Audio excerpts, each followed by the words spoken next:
ત્યારે મને ફરિયાદ કરતા હો, મારા મિસિસ મને વારે વારે કહેતા કે તમે મને ઓલી હેવી વજન વાળી આવે ને ઉપડતી નથી એવી, આવી લોટી લાવી આપો, આવી લોટી લાવી આપો.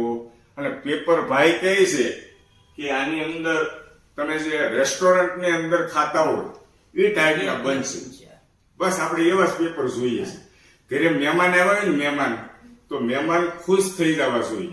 અને તમે જે ભાઈ વાત કરી ને હિતેશભાઈ, મને ખૂબ તમારી વાત ગમી કે તમે કયું લોખંડમાંથી તમે બનાવો છો. હીરા ઘસવાની જે ઓલી સરળ આવે ને દોસ્તો, સખતમાં સખત એટલે ડાયમંડ હીરો, એ જે ઘસતા હોય એ સરળના લોખંડમાંથી આ બનાવે છે. એટલે જેથી કરીને શું ન થાય ભાઈ, ફરીથી કહો તો?